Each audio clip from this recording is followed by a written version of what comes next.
Success Insight shares the stories of the people with passion and drive who make things happen in the world. Here's your host, Howard Fox. Hello, everybody. This is Howard Fox, and welcome to another episode of the Success Insight podcast. Our guest today is Ronan Leonard, the Mastermind guy. Ronan is the founder of Eccountability. Now, mastermind groups are the ultimate business growth tool. Business leaders looking to make a bigger impact can work closer with a cadre of like-minded peers.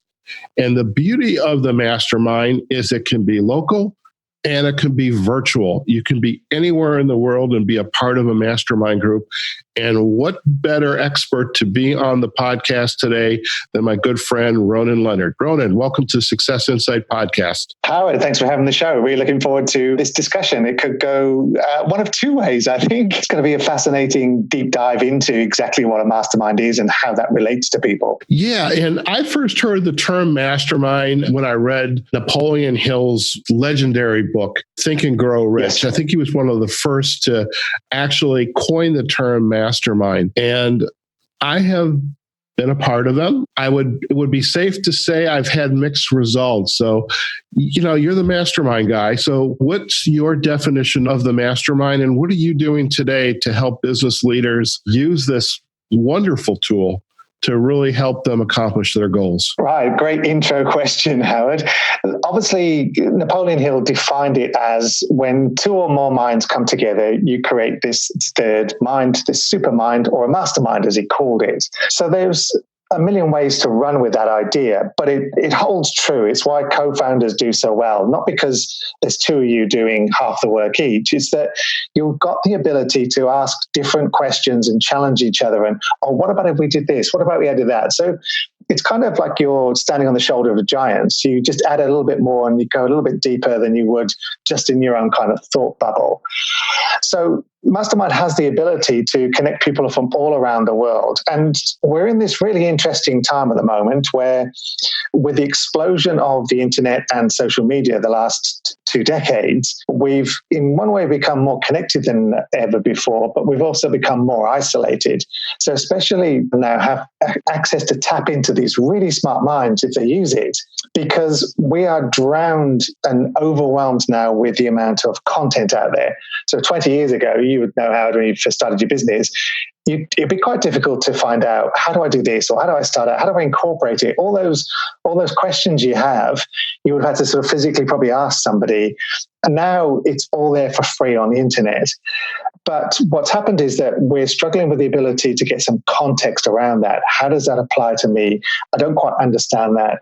So this is where potentially for people who are thought leaders, who are really good at what they do, they have the ability to create a mastermind around two different ways to go. One can be an outcome-based, and one can just be, look, you're always going to have general business problems. Let's all work together in a group to help you solve them, to give you accountability, to give you the answers to the questions you're seeking in this safe, trusted environment. Because trust is a huge thing that's missing these days, right? Would you agree that we don't know who to trust, and we don't know when you get in, you're in a Facebook group or you've got a blog post that's written that this is the best way to do it. It's their personal opinions, their agenda. How does that apply to you? And are these people just selling to me? So when you're in this tight-knit mastermind group, you get to really open up and discuss these issues, these problems you have. And as a mastermind leader, you get to go deeper on your subject matter expertise. You get to create that community, and you get a tribe of people. So Kevin Kelly famously says there are 1,000 true fans. If you're running masterminds, you probably only need about 100 people around the world that you could lead those people in that group and say, I'm the leader, but I don't have it all figured out. I'm happy to get feedback from you. I'm happy to learn from you. So it's this real collaboration, and that's the tool that can really be a powerful mastermind. I've got a number of questions, and as I'm taking some notes on my pad here, I'm hoping I'm going to be able to get back and get to them all. First, I want to acknowledge, you said early on, is the entrepreneur, the solopreneur. And I don't know if you know about my practice and coaching. I'm on my own. And I'm the one that made the decision to go back to school. I'm the one that eventually was laid off from a corporate job, job. And I decided I'm going to become a coach. I'd already gone through training and got my coach certification. And I said, okay, I got laid off. This is it. I'm going to do this. And I will have to say, talk about being out in the middle of a boat, in the middle of an ocean, all by myself. And where do you go? I mean, where do you go for information? Where do you go for advice? And the one thing that solopreneurs have in common is if we're not careful, we are alone. And that can be detrimental to an aspiring business owner. And so I love the idea that the mastermind group can be a place for the solopreneur to come and meet with other like-minded business owners, leaders, to ask questions to help solve problems.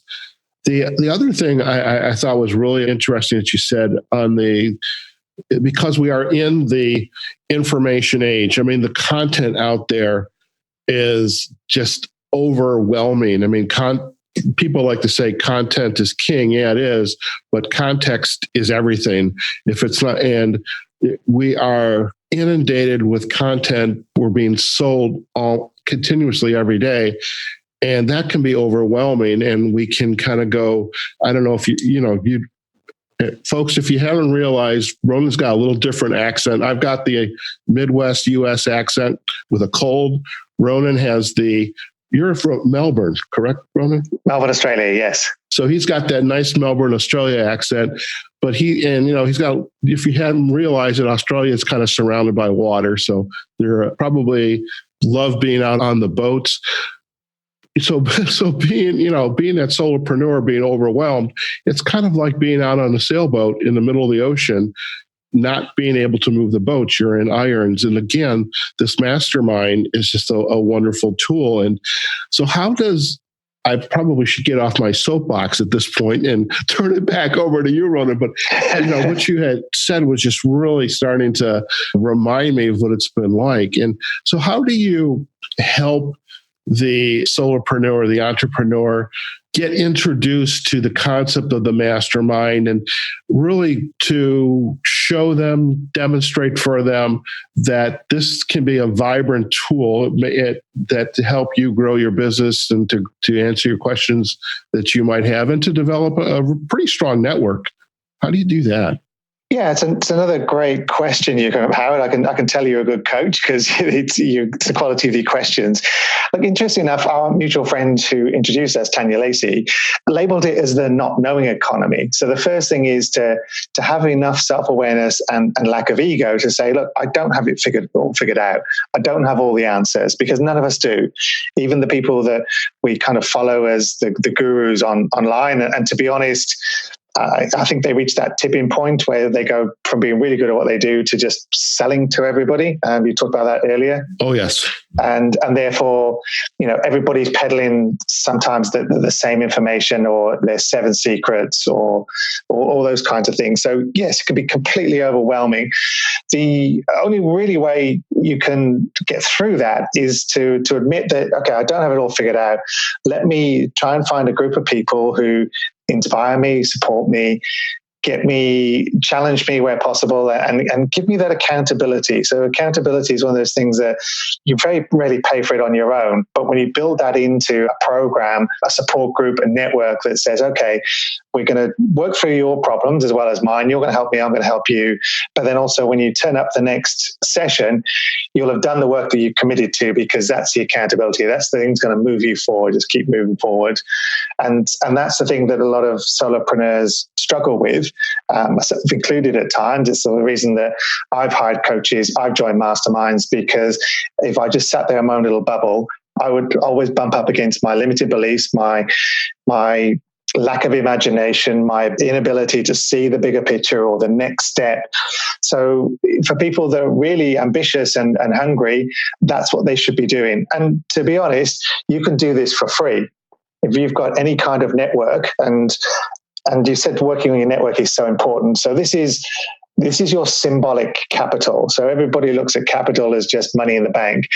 But if you are in your industry, if you're in business for any length of time and you say, look, I'm going to be doing this for the next 10, 20 years, it's really important to build up your symbolic capital, which is your relationships, your experience, your trust, the people around you. When you build up that strong network, they will always support you. There's always ways that it would come forward to you in other unexpected surprises, and you're building up this robust, as it said, non-tangible asset, but it's something you can always tap into because you've been the person that's helped and supported other people, and they'll pay that back. The reciprocity law, right? So there are two ways that you can really build up the support you need by supporting others, and your ability to see outside of the world that all you know and all your experience. I have to admit the idea of with the mastermind, I was exposed to it, I would say about 5 years ago, and I would say I was probably late to the party. In fact, very late. So I am in my 50s. Another for the full spirit of disclosure, I'm in my 50s, and not having heard of masterminding before, never really appreciating what goes into it and the benefits of having a conversation, one that inspires you, or you get to inspire somebody else, that support, that accountability, that motivation. And even on this podcast, this podcast itself is a product of a conversation in a mastermind. And now, by the time we publish this particular episode, we're going to be close to 60 episodes, and which is phenomenal. And we love doing this, but that was the result of the mastermind community of how do you get your message out there? How do you help people? And it sounds to me that this idea of the masterminding, it's ripe for anybody, or I should say everybody should be taking care of it. Do you think they just don't know about it? Or maybe there's this limiting belief that I just don't have the time for it? What do you think?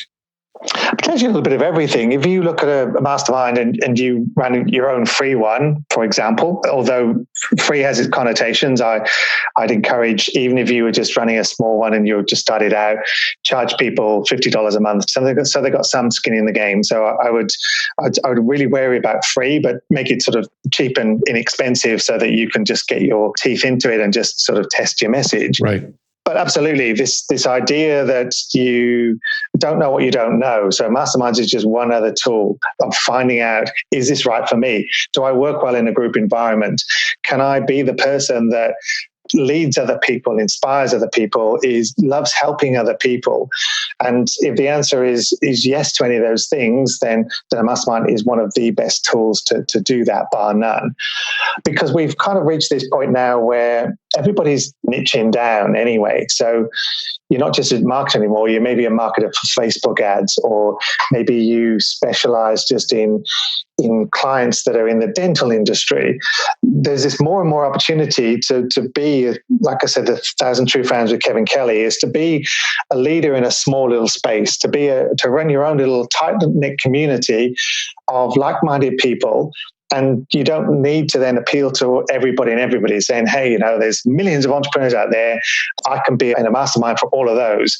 For most people, they're looking to niche down. If you're an e-commerce expert and you've got 10 years experience, there are some people going into e-commerce. They'd love to know how you did it, what you did it, and why you did it, and all those other things. So you have that ability to lead just a small, tight-knit community.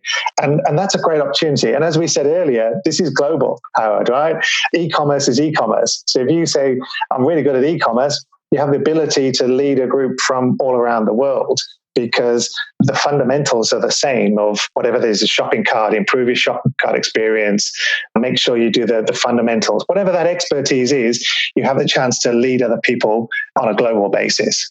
And that's exciting, right? Oh, it's very exciting. And that's the beauty of being a solo entrepreneur. It's actually the beauty of being a coach, is that you can literally do it anywhere, anytime.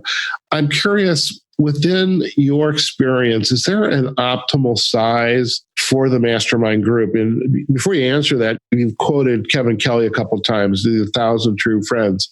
We're not going to have 1,000 individuals in a mastermind group. I don't know, maybe we will, but is there an optimal size for a group of individuals to come together around a shared interest to grow their business, to expand, do all the things they want to do, to have the life they want to lead? So what is that size?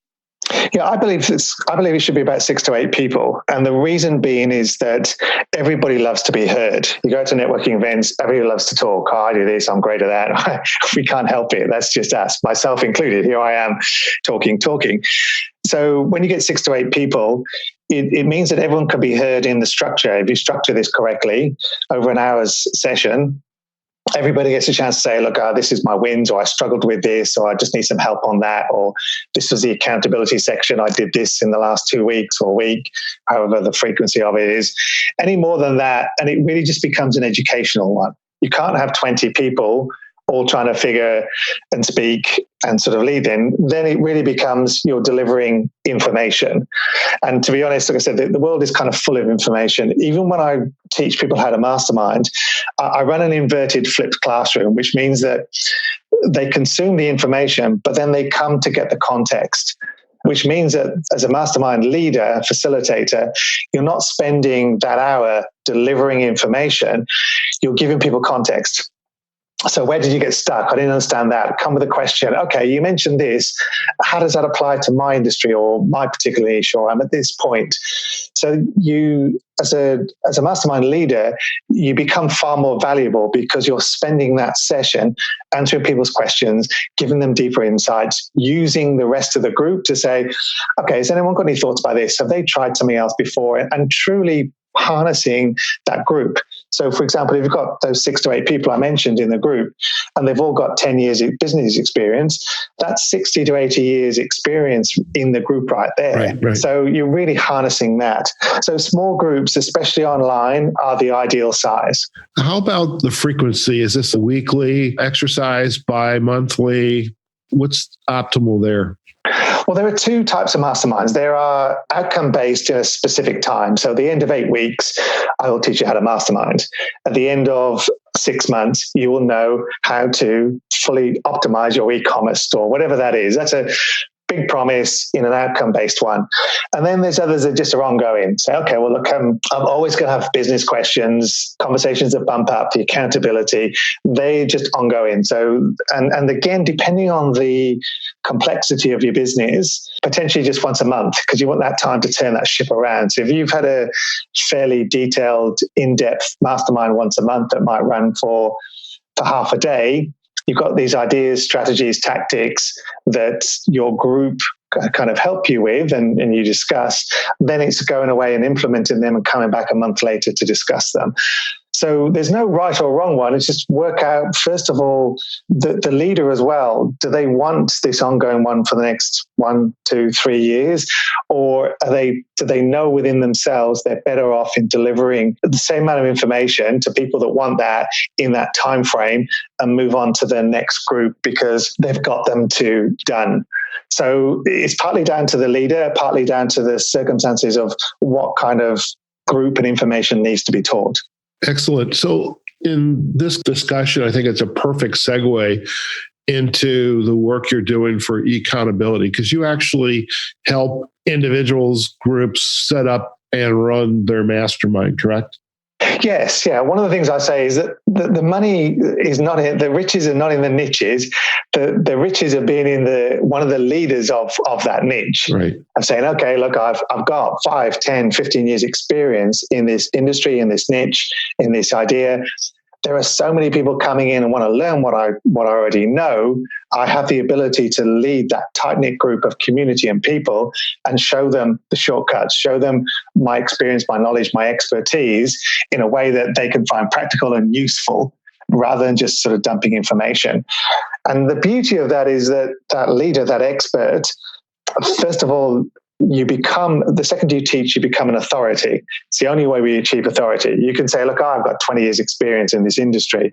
But if you're not teaching in some capacity, if you're not educating people, you're not an authority. So it instantly gives you authority. Same as running a podcast gives you authority because you're starting to teach what you know and your ideas and your concepts come out. So that gives you instant authority. And as I said, more and more people are coming into industry. So a fixed mindset says, all these people are my competitors. Why would I teach them what I already know and my expertise? A growth mindset says, these people are coming in anyway. First of all, I can become an authority and expert by them paying me to do that. And secondly, you elevate yourself to that next level as, okay, I'm the person in that niche, in that industry that teaches people, that runs these programs, that is the expert. And the other thing is that these people are never going to get your expertise immediately. They're going to have to do the hard yards and the work and the expertise that you did. So to think that just by you teaching what they know, they're instantly going to usurp you is the wrong mindset. And the industry, every industry now is being disrupted massively and changing so quickly. Oh, definitely. By running these types of groups, you keep ahead of the pulse. You understand what the market's sort of talking about. You stay fresh because you're either delivering more additional content to people with that context and helping them get unstuck. You're learning from them as well. So it becomes this two-way symbiotic relationship. So it's a great way to create those little mini communities and position yourself as an expert. I have to say, as you were explaining this, and I'm thinking, okay, if the two areas that I know perhaps the most about right now, today, the podcasting experience, having started with my little lavalier mic hooking into my computer and now advancing to some good lighting, of a good quality mic, knowing how to edit it and set it up and all the little bells and whistles that have to go along with it, I can actually teach people how to podcast. And the beauty is there's all this information that's out there. Because I have the expertise, I can validate that information of, yes, this makes sense. No, it doesn't make sense. Here's the reasons why you want to do it. That's one example. The other example I was thinking about is LinkedIn. And you and I had a conversation a couple of weeks back where I learned a lot and a different mindset around using LinkedIn, which, if you look at all the experts that are out there, every time I do a workshop on LinkedIn, I'm going to do one on Friday, I have my handbook, which I give my attendees. That handbook gets validated, for the sake of a better word, every time I do a large workshop, because I want to make sure all the information is current. Where do I go? I go out to see what all the experts are saying. So that's this idea of this growth mindset of look at other people who are doing similar work and see what value they're adding. Does it make sense for you? Then you can include that in your own repertoire as well. What are you doing in terms of growing your presence? You've got Eccountability. You also have another business, this Return on Intellect. I'm curious more about that. And what are you doing now? I mean, are you just continuing to evangelize the growth of masterminds on a global scale, or are there some other goals and objectives for Ronan Leonard out there? Thanks for asking, Howard. Well, two things really. The ROI Return on Intellect is the signature program. It's this idea that when we look at all our expertise, our knowledge, our experience, our life lessons, all of those things, and if you sit down and you look at the industry and the business you're running, and you kind of say to myself, am I getting the best ROI Return on Intellect? Is that experience having been rewarded? And if not, then that's the follow-up question is, okay, well, how do I create a bigger impact? How do I become potentially the next step up, which is create my own little community, become that authority, get paid for what I already know, and I've spent the 15 years myself learning all those things. So that's the ROI. And that really does tie into your other part of that question was, evangelizing the mastermind concept. We know that 85% of people don't finish a course despite the best intentions. And there's a couple of reasons behind that. First of all, once you've bought a course, it's a bit like having a gym membership. The gym owner doesn't care whether you turn up or not, right? You're paying each month. He's getting paid. So that money's kind of gone. When I teach masterminds, I teach people that you get what you tolerate. So you create this environment where people really want to show up. They like the accountability. They like being pushed and tested and all of those things. So that's the difference between a mastermind and a course is that a mastermind, you are working with that leader, that expert. You're getting to ask the follow-up questions. You're getting to have that context, and you're creating that mini little community that really support each other. And that's the difference between the two. And that's why I'm so evangelical about masterminds versus just paying for more content. Because for most people, they've done several courses, but they haven't finished. They've kind of got excited, paid the money, and then they struggle with actually implementing it, getting it done. So the value proposition of a mastermind, especially when it's similar to a course, at the end of this, you will know how to do so-and-so, is that not only do you deliver the information, but you deliver the context, and you help them each week to get to that done point. Fantastic. Ronan, I'm curious, when you're not building this business around accountability and the return on intellect programs, what do you do for fun? We were just talking about this famous horse race that's just up the street from you before the podcast started. So what do you do for fun? I like to hike a bit. I like to sort of get away from the screen, because I think most of us spend too much screen time. I know I do. The majority of my time is spent in front of a laptop. So I like to hike. I haven't so much recently, but one of the things I like to do is play poker, and I like red wine, but those two don't combine together. So it's either or. It's either poker or red wine. Yeah, both of them you're going to spend some money, and I think I'd rather spend it on a good bottle of wine myself. Yeah, well, that's the three kind of things that I like to do. Fantastic. Ronan, if our listeners would like to learn more about you and your work, and perhaps they want to test out or have a run at the Mastermind, running their own, starting it, being in one, where's the best place for them to learn that, and how can they go about doing that? So the best place to find me socially on LinkedIn is the best one. So I'm Ronan Leonard, the Mastermind guy. And then also I do have some free ideas just around how people create their own mastermind. There's a free program on my website, which is Eccountability.io. And there's just a few concepts I've set up there around pitching to your ideal customer, some of the thought leadership things I teach, and just some of the ways that you can start to position all your expertise as the person that solves the problems for these people, to help you create that mini community and position yourself as that authority. Fantastic. And we will definitely put links to Eccountability and to your LinkedIn profile on our show notes. Ronan, I really appreciate you taking time out of your day. I think it's probably well into the end of it. Is it the end of it or the beginning of it? I always forget. No, I'm in the future. It's tomorrow here, Howard. Okay. Tomorrow, what time? It's 8:30 in the morning. 8:30 in the morning. Okay, so you've just literally had your cup of coffee or drinking your cup of coffee right now. I had another meeting at 5:45 this morning, so I've been up at a couple of hours already. 5:45. So you were probably working with somebody back here or some other part of the world. Helsinki, actually, yeah. So yeah, we're globally connected, right? So I love that. I love that. Yeah, if you could harness that global connection, then yeah, we've gone from that idea of thinking all my customers live in the same town or city or even the same country for me to being, hey, you know what? This is a global network. This truly is a global economy. And you can tap into that. And I love that idea, because as a coach, I look at it, I'll be doing this for the rest of my life, whether retirement is a factor in this or not. I love coaching. I like the work that I do. And the beauty of this, where we are today, is we can do it almost anywhere and with anyone, wherever they're at or wherever we are at. Ronan, thank you so much again for taking time out of your day. It's been a pleasure, and I am truly enjoying getting to learn more about you and your work and learning some more insights on the world of podcasting. And I'm sure you and I are going to have a conversation after that. And for our listeners, they're hopefully going to have a good, compelling reason to want to learn more about you and the work you're doing at Eccountability. So thank you so much. Love you, Howard. Appreciate the opportunity. Thanks you. There you have it, folks. We've been chatting with Ronan Leonard, the Mastermind guy. He's the founder of Eccountability. If you have not heard the word mastermind before, well, now you don't have any excuse.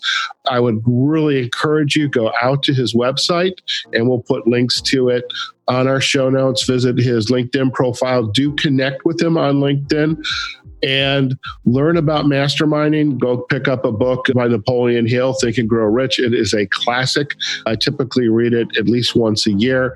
And it's a reminder of the power of two or more people coming together, whether it's a common interest, an outcome, but especially in the world of the entrepreneur, you don't have to do this by yourself. And that's key. So do check Ronan's work out. If you have any questions, feel free to contact us here at the Success Insight Podcast. So wherever you are, whatever you're doing, go out there, have a phenomenal day, and we'll see you on the next episode of the Success Insight Podcast. Take care. Success Insight is a production of Fox Coaching and First Story Strategies. Find us online, successinsightpodcast.com.